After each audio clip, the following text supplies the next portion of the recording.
Anime lovers, आप सभी का स्वागत है एनिमे स्पीकर पे। आज हम स्टार्ट करेंगे सोलो लेवलिंग के सीजन सेकंड को। एपिसोड के स्टार्टिंग में हमें जिन्वू को दिखाया जाता है जो कि अपने बेड पे सो रहा होता है। तभी उसकी सिस्टर का जिन्वू को कॉल आता है और वो उस पर गुस्सा करती है। वो कहती है तुम अभी भी सो रहे हो, तुम्हें पता है कितना टाइम हो गया है। और जैसे जिन्वू टाइम देखता है तो 2 बज गए होते हैं। जिन्वू टाइम देख के हैरान हो जाता है और कहता है मुझे तो पता ही नहीं लगा टाइम कब निकल गया। तभी उसकी सिस्टर उसे बोलती है कि मेरे स्कूल में आज पेरेंट टीचर मीटिंग है 5 बजे, तुम टाइम से पहुंच जाना। तभी जिन्वू कहता है ठीक है, मैं टाइम से पहुंच जाऊंगा, तुम टेंशन मत लो। उसके बाद जिन्वू जल्दी से खड़ा हो जाता है रेडी होने के लिए और वो सोच रहा होता है क्या मुझे अपने कपड़े बदल लेने चाहिए। चलो छोड़ो, वैसे भी मुझे उसके टीचर से मिलने ही तो जाना है। उसके बाद हमें अगला सीन दिखाया जाता है जहाँ पे जिन्वू बैंक में जाता है। असल में जिन्वू बैंक में डेबिट कार्ड बनवाने और पासबुक अपडेट करवाने आया हुआ होता है। यहाँ पे जो बैंक की रिसेप्शनिस्ट होती है वो जिन्वू की पासबुक को देख के काफी ज्यादा हैरान हो जाती है, क्योंकि जिन्वू की पासबुक में 1.4 बिलियन वॉन्स होते हैं, जिसको देख के वो काफी ज्यादा हैरान हो जाती है। वो अपने मन में सोचती है कि आखिरकार इसके पास इतने ज्यादा पैसे कहाँ से आए। तभी वो असिस्टेंट जिन्वू से कहती है सर, क्या मैं आपसे पूछ सकती हूँ कि आप कौन सा काम करते हैं। तभी जिन्वू बताता है कि मैं एक हंटर हूँ। तभी वो असिस्टेंट अपने मन में सोचते हुए कहती है इसके पास तो काफी सारे पैसे हैं, इसका मतलब ये जरूर हाई रैंक का हंटर होगा। वो जिन्वू को बताती है कि हमारे बैंक में एक न्यू इन्वेस्टमेंट अपॉर्चुनिटी खुली है जो कि सिर्फ वीआईपी लोगों के लिए है, तो क्या आप उसमें इन्वेस्ट करना चाहेंगे। तभी यहाँ पे जिन्वू बोलता है कि उसे जरूरत नहीं है। उसके बाद हमें अगला सीन दिखाया जाता है जहाँ पे जिन्वू जिन्हा के स्कूल में जाता है और जिन्हा जिन्वू को देख के बोलती है कि आखिरकार रियल वाला जिन्वू कहाँ पर है और तुम कौन हो। तभी जिन्वू बोलता है क्यों, क्या हुआ, मैं क्या अजीब लग रहा हूँ। दोस्तों यहाँ पे जिन्वू तो काफी ज्यादा हैंडसम लग रहा होता है। इसी वजह से जिन्हा उसे देख के बोल रही होती है कि तुम तो बिल्कुल ही चेंज हो चुके हो, मैंने सोचा नहीं था कि कोई इतनी जल्दी चेंज हो सकता है। उसको अपने टीचर के साथ मिलवाने के लिए लेकर जाती है, लेकिन वहाँ पे जितने भी स्टूडेंट्स होते हैं वो सांग जिन्वू को देख के हैरान हो जाते हैं। जहाँ पे उसको काफी सारे बच्चे देख के कहते हैं कि भाई ये कौन सा बंदा है, ये तो कितना ज्यादा हैंडसम लग रहा है और कितना टॉल है ये, और ये तो जिन्वू के साथ चल रहा है, इसका मतलब ये जिन्वू का बड़ा भाई होगा। यहाँ पे जो स्टूडेंट्स होते हैं वो इसी तरीके से बात करते होते हैं जिन्वू के बारे में। तभी उसकी सिस्टर जिन्वू को कहती है कि तुम तो काफी ज्यादा पॉपुलर हो गए हो यहाँ पे आके। यहाँ पे काफी सारे बच्चे ये भी बात कर रहे होते हैं कि क्या ये कोई न्यू टीचर है कि स्टूडेंट है। जिसके बाद जिन्वू की सिस्टर जिन्वू को ताना मारते हुए कहती है कि क्या तुम्हारी कोई गर्लफ्रेंड भी है क्या, क्योंकि रात को तुम काफी ज्यादा लेट आए थे, अगर तुम चाहो तो मैं किसी गर्ल से तुम्हारे लिए बात कर सकती हूँ। जिसपे जिन्वू उसके गाल पकड़ के खींचता है और कहता है तुम शांत रहो। उसके बाद जिन्वू जिन्हा के टीचर से मिलने के लिए जाता है। वो टीचर जिन्वू को देख के कहती है क्या तुम जिन्हा के ओल्डर ब्रदर हो। वैसे मैं जिन्हा की क्लास टीचर हूँ। वैसे आज तक जिन्हा ने मुझे कभी नहीं बताया कि उसका इतना हैंडसम ब्रदर है।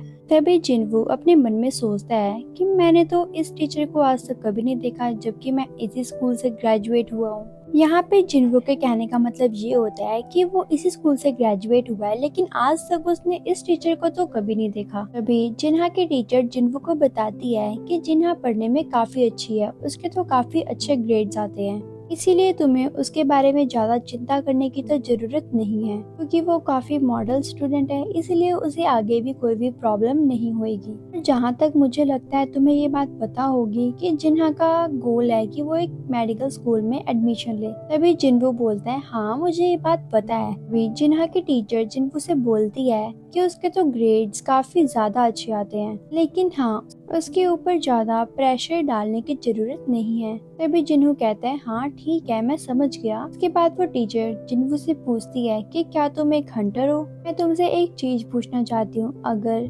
जिन्हा का अवेक्ट हुआ होता तो क्या तुम उसे हंटर बनने देते।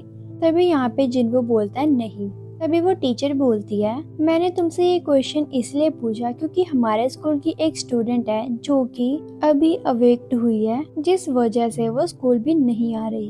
अगर इसी तरीके से वो क्लास को लगातार मिस करती रही तो हमें कोई ना कोई एक्शन जरूर लेना पड़ेगा। हाँ, मैं मानती हूँ कि वो हंटर बनना चाहती है, लेकिन उसे कम से कम अपनी ग्रेजुएशन तो कंप्लीट कर लेनी चाहिए।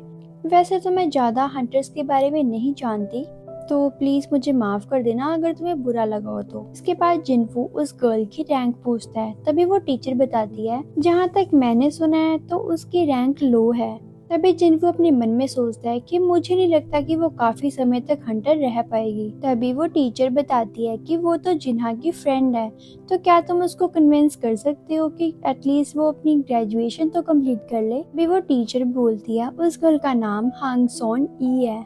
ये नाम सुनते ही जिनवू काफी ज्यादा हैरान हो जाता है। जिनवू उस टीचर से बोलता है कि क्या आप फिर से वो नाम रिपीट कर सकते हैं। तभी वो टीचर उसको बताती है कि उसका नाम हांग सोन ही है। तभी अगले सीन में हम जिनवू को देखते हैं, जो कि एक जगह खड़ा होता है और कह रहा होता है, ये तो काफी ज्यादा छोटी दुनिया है, इसीलिए मुझे नहीं लगता कि वो गर्ल यहाँ पे मुझे मिलेगी। जब जिनवू वहाँ से जा रहा होता है तभी उसको वो गर्ल मिलती है। तभी जिनवू उसे देख के काफी ज्यादा हैरान हो जाता है और वो गर्ल भी उसको देख के हैरान हो जाती है और वो गर्ल कहती है, सर आप यहाँ पे क्या कर रहे हैं। उसके बाद जिनवू अपनी सिस्टर के साथ उसको फोटो दिखाता है और कहता है, क्या तुम उसको जानती हो।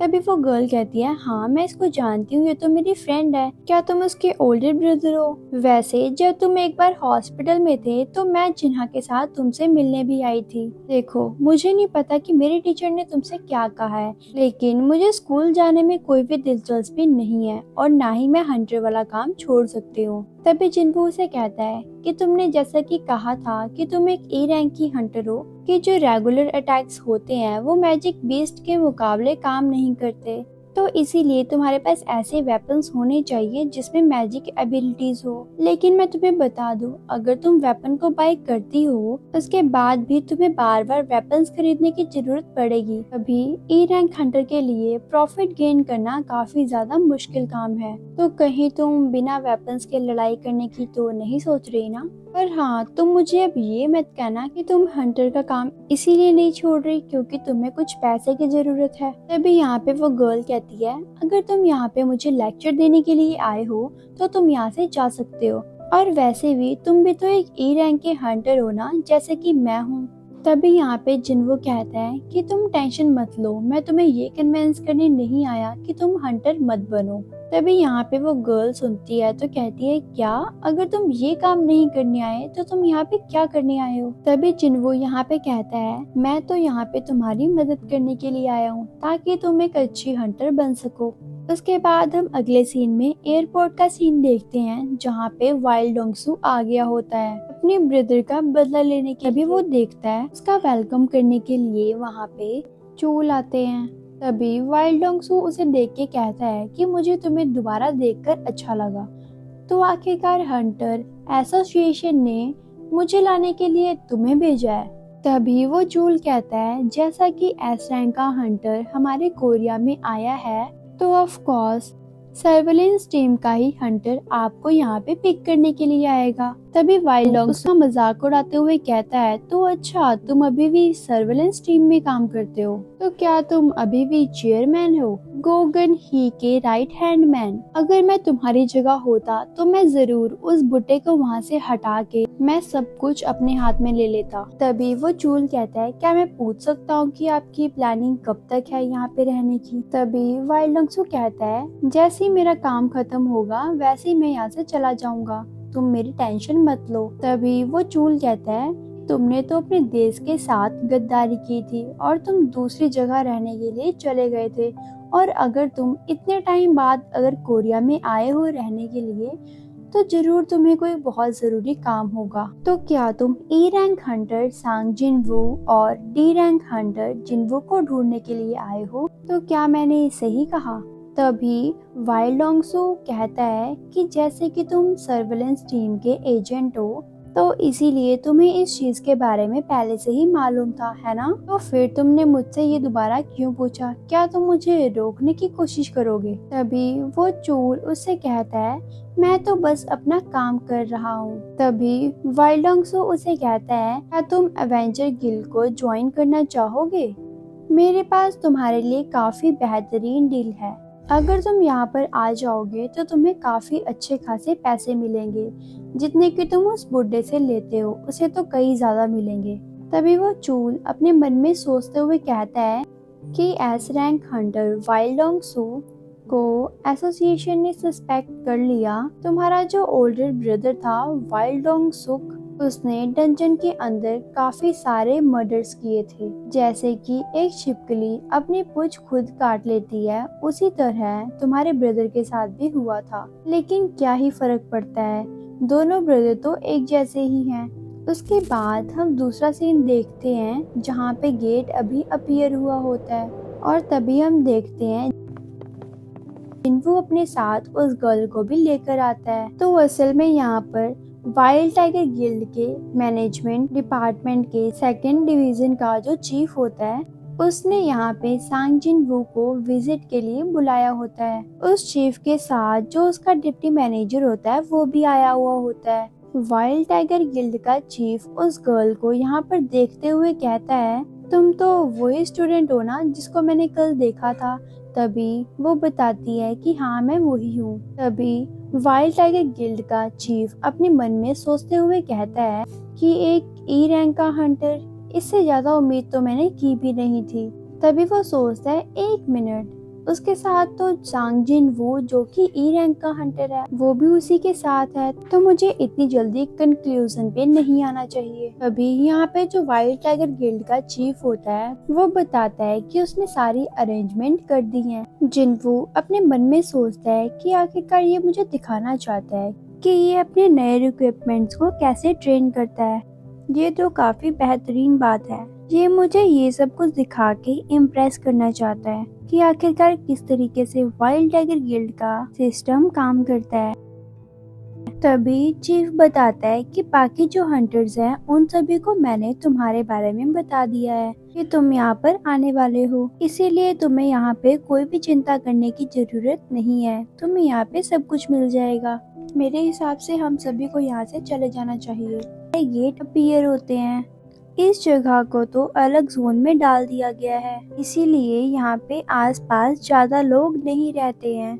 यहाँ पर तो 80% जो घर है वो बंजर पड़े हुए हैं, जहाँ पे तो कोई रहता भी नहीं है। और इस जगह के जो अदर पार्ट्स हैं वो तो पूरी तरीके से बंद हो चुके हैं।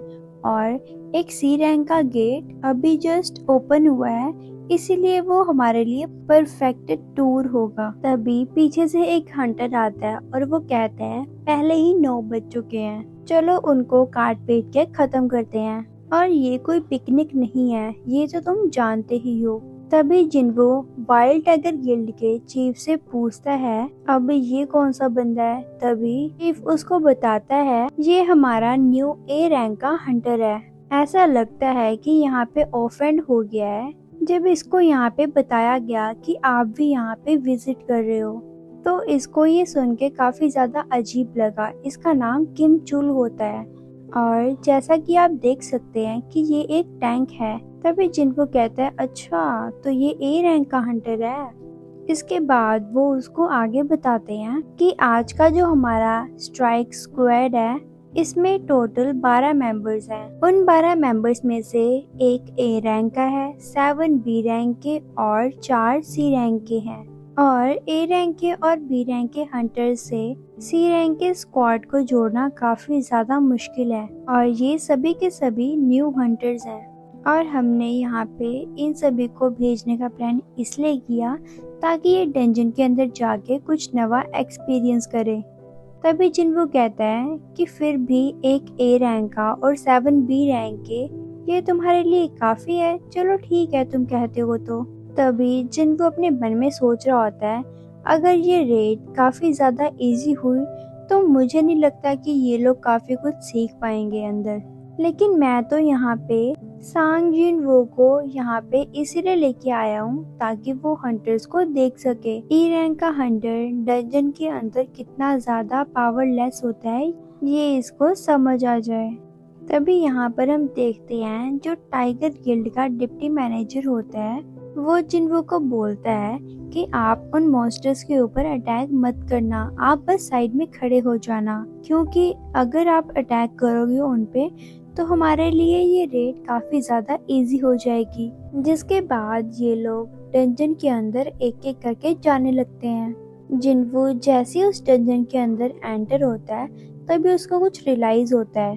तभी जिन्वो कहता है ये जो फीलिंग ये तो काफी ज्यादा अजीब है, और जो डंजन के अंदर बाकी पर्सन्स गए होते हैं उनको भी ये सेम फीलिंग आ रही होती है। तभी वाइल्ड टाइगर गिल्ड के जो चीफ होते हैं वो कहते हैं इसकी फीलिंग तो काफी ज्यादा अजीब है, ये जो गेट है ये काफी जल्दी मूव कर रहा है, और वैसे भी अगर हम सी रैंक के गेट पे एंटर होते भी हैं, जहाँ तक मुझे पता है तो इस तरह की फीलिंग तो नहीं होती है।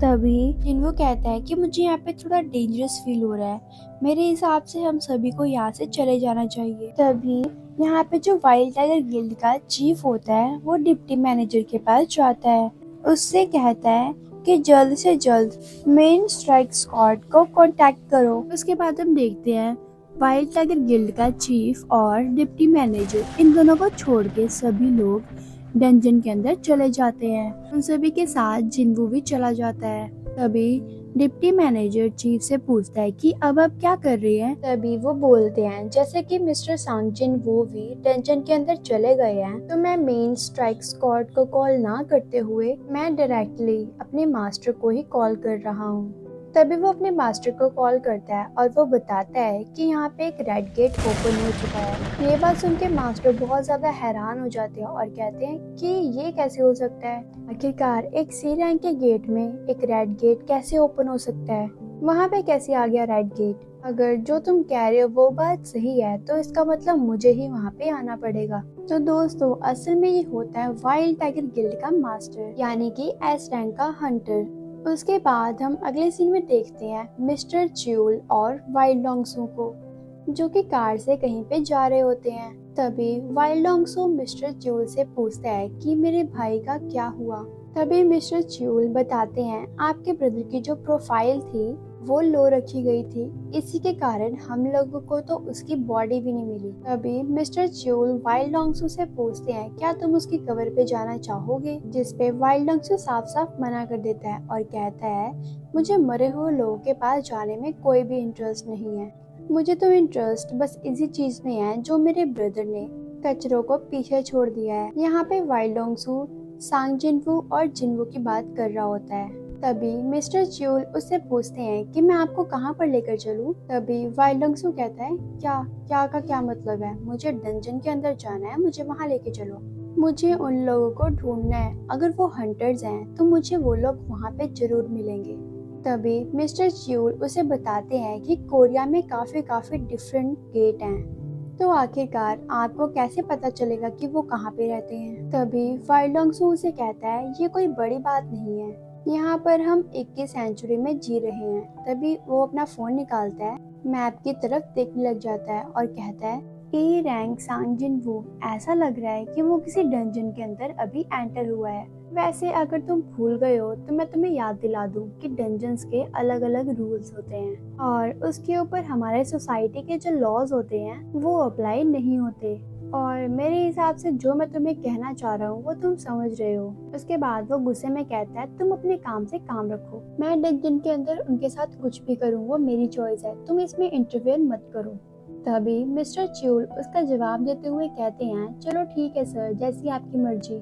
दूसरी तरफ हम सांगजिनवू और उसके बाकी पार्टनर्स को देखते हैं जो कि डंजन के अंदर एंटर हो चुके होते हैं। तो बेसिकली ये किसी दूसरे डायमेंशनल में आ गए होते हैं। यहाँ पे जितने भी हंटर्स होते हैं वो बोलते हैं आखिरकार हम हैं कहाँ पे, और ये जगह तो डंजन की तरह तो बिल्कुल भी नहीं लग रही, साथ ही में जो इसका गेट है वो तो डिसअपियर्ड हो चुका है। जिन्वू अपने मन में सोचते हुए कहता है यहाँ पे आसपास ऐसा कुछ भी नहीं है जिससे ये मुझे अजीब लगे, कहीं ये गेट हमें किसी दूसरे डायमेंशन में तो नहीं लेकर आ गया।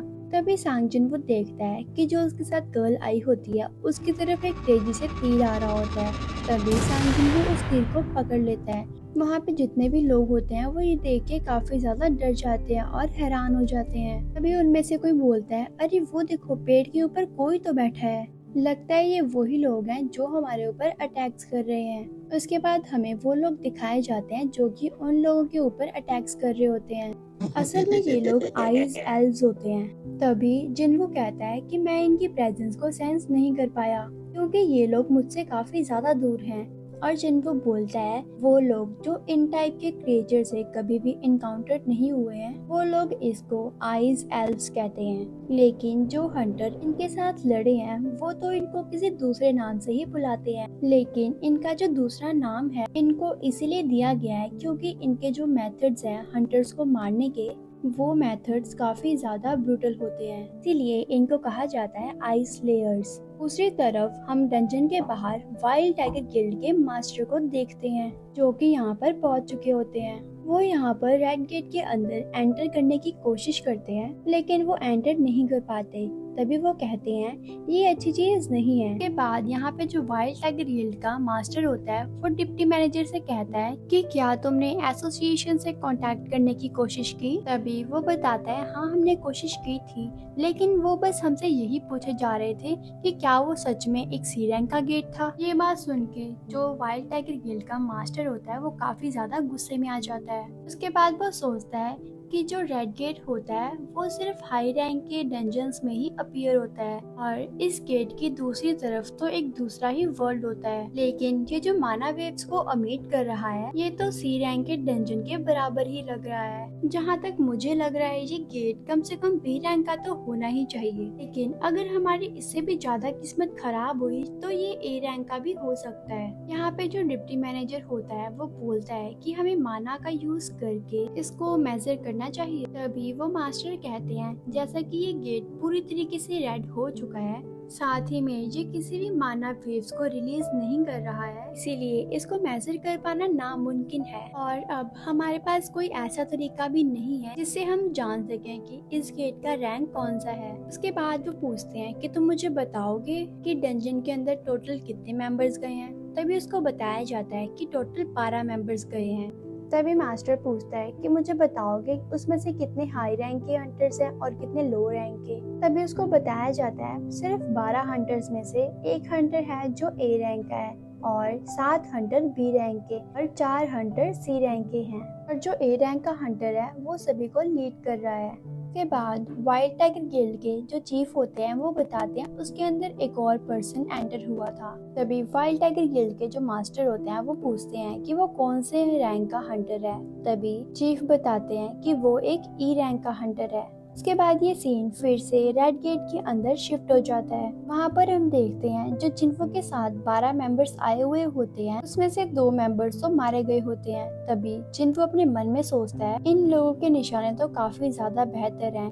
इन लोगों ने तो सबसे पहले उन्हें मारा जो कि सबसे ज्यादा कमजोर थे। अभी जिन्वो के हाथ में एक तीर होती है। जिन्वो उसे तोड़ते हुए कहता है तुम लोगों को तो मैं अपने हाथों से ही मार दूंगा। अभी हम देखते हैं जो कि लीडर होता है ए रैंक का हंटर, वो कहता है अगर तुम लोगों ने इस चीज को नोटिस नहीं किया है मैं तुम्हें बता दूं कि अभी हम लोग सभी इस रेड गेट के अंदर हैं। इसका मतलब ये है कि इस डंजन के अंदर कोई भी एंटर नहीं कर सकता और ना ही हम बाहर जा सकते हैं। हम तभी बाहर जा सकते हैं जब तक हम लोग सभी मारे ना जाएं या तो फिर ये डंजन खुद ही ब्रेक ना हो जाए। ये बात सुन के जितने भी यहाँ पे हंटर्स होते हैं वो हैरान हो जाते हैं और कहते हैं क्या ये एक रेड गेट है। अभी जिन्वो के साथ जो गर्ल आई हुई होती है वो पूछती है जिन्वो से ये रेड गेट क्या होता है। अभी जिन्वो बताता है ये एक दूसरे डायमेंशनल का गेट होता है जो कि किसी और डायमेंशनल से कनेक्ट होता है और अगर तुमने एक बार इस रेड गेट के अंदर पैर रख लिया तो तुम बाहर की दुनिया से बिल्कुल अलग हो जाओगे। यहाँ पे इसका मतलब ये है कि बाहर की दुनिया से तुम्हारे लिए कोई भी मदद नहीं आ सकती और तुम इस डंजन से बाहर तब तक नहीं जा सकते जब तक तुम डंजन का जो बॉस है उसको हरा नहीं देते या फिर डंजन खुद ही ब्रेक ना हो जाए। और अगर सरल शब्दों में कहा जाए तो हम यहाँ पे पूरी तरीके से फंस चुके हैं। यहाँ पे जो ए रैंक का हंटर होता है वो कहता है कि मैं तुम सभी लोगों को दोबारा से बता दूं, जैसे कि यहाँ पे सभी को पता लग ही चुका है कि हम एक रेड गेट के अंदर एंटर हो चुके हैं, तो यहाँ पे मेरी जिम्मेदारी है कि मैं आप सभी लोगों को सुरक्षित रख सकूं। लेकिन मैं यहाँ पे ये भी बता दूं कि मैं आप लोगों से प्रॉमिस नहीं कर रहा हूँ क्योंकि यहाँ पे हमें डंजन को ब्रेक करने में महीने भी लग सकते हैं। इसीलिए यहाँ पे कोई भी गारंटी नहीं है कि हम कब तक यहाँ पे सरवाइव कर सकेंगे। इस रेड गेट का जो मिनिमम डिफिकल्टी लेवल है तो सिर्फ बी रैंक के लिए होगा। और इस खतरनाक जगह में हमें यहाँ पे 2 ग्रुप्स बना लेने चाहिए अलग अलग, ताकि हम सरवाइव कर सके। अगर हम कहीं और ना गए, बस यहीं पर रहे, तो हम जमकर भी मर सकते हैं, या तो फिर यहाँ पे क्रिएचर्स आके हमें मार सकते हैं। अगर तुम में से कोई भी मेरी टीम को ज्वाइन नहीं करना चाहता है, तो ये जो डंजन है मैं अपने दम पर ही क्लियर कर लूंगा।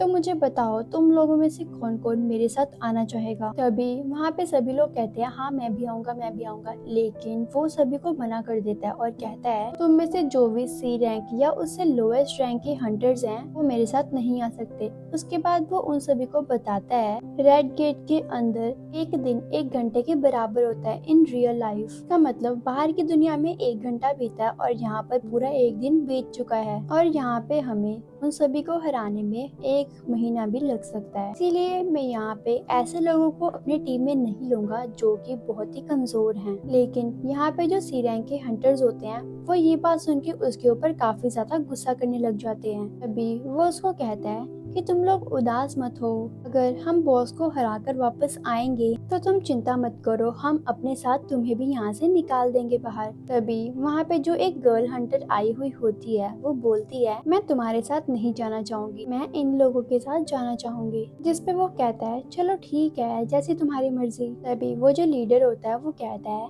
कि इस लड़के के जाने के बाद एक जगह खाली हो गई है, तो तुम में से अगर कोई आना चाहता है तो आ सकता है। तभी वो जो गर्ल हंटर होती है वो वहाँ से जाते हुए बोलती है हम लोगों के ऊपर एक एरो शूट की गई, लेकिन ये तो उस एरो को भी नहीं पकड़ पाया। तभी वो जिन्हो को बोलती है तुम ई रैंक के हंटर तो बिल्कुल भी नहीं हो। उसके बाद हमें डंजन के बाहर का सीन दिखाया जाता है। वाइल्ड टाइगर गिल्ड का जो चीफ होता है और वाइल्ड टाइगर गिल्ड का जो मास्टर होता है, इस मास्टर का नाम मिस्टर बेक होता है। तो वो जो चीफ होता है वो मिस्टर बेक को बताता है मैंने इस चीज को काफी समय से सीक्रेट रखा हुआ था, क्योंकि मैं सांग जिन-वू का ट्रस्ट जीतना चाहता था। लेकिन मैं इतना तो पक्का कह सकता हूँ कि उसका रीअवेक्ट हुआ है। अभी मिस्टर बेक कहते हैं सही में? भी चीफ अपने आप शक करने लग जाता है और वो कहता है वैसे भी उसने मुझे कभी क्लियर आंसर तो नहीं दिया कि उसका रीअवेक्ड हुआ है। अभी मिस्टर बेक उसका रिप्लाई देते हुए कहते हैं कि हाँ इसको तुक्का भी कह सकते हैं, और कहते हैं यहाँ पे सिर्फ एक ही इंसान है जिसके ऊपर हम ट्रस्ट कर सकते हैं,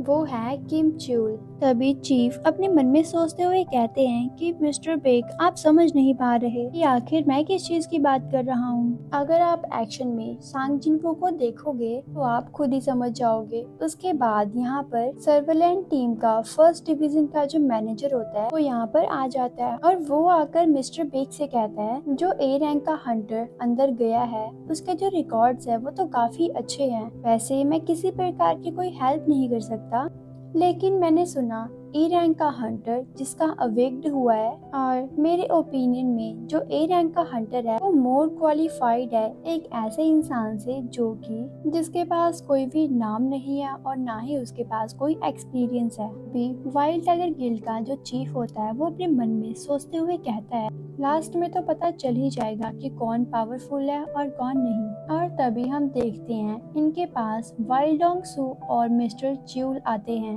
वाइल्ड डोंग सू उन सभी लोगों को देखकर कहता है कि तुम यहाँ पे क्या कर रहे हो। भी यहाँ पे जितने भी वाइल्ड टाइगर गिल्ड के मेंबर्स होते हैं वो सभी वाइल्ड डोंग सू को देख के काफी ज्यादा हैरान हो जाते हैं। तभी मिस्टर बेक उससे पूछते हैं कि तुम आखिरकार कोरिया में क्या कर रहे हो। तभी वाइल्ड डोंग सू उसे बताता है कि मुझे यहाँ पे कुछ काम था, मैं बिजनेस के पर्पज से आया हूँ।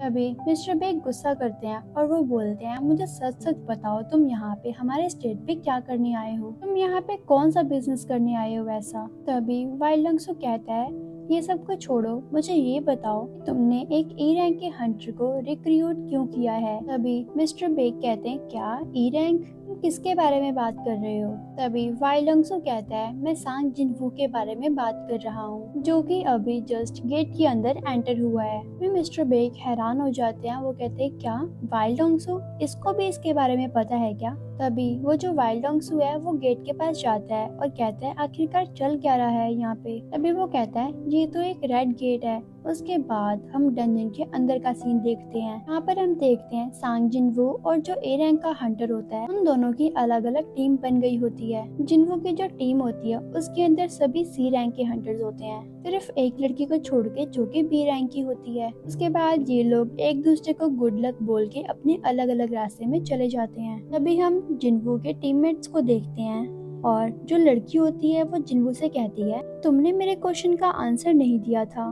और कहती है कि तुम्हारी रैंक क्या है। तभी जिनवो कहता है क्या मेरी रैंक, तुम क्या जान के करोगे मेरी रैंक का। तभी वो लड़की अपने मन में सोचती है ये कम से कम ए रैंक का तो जरूर होगा, नहीं शायद उससे भी ज्यादा।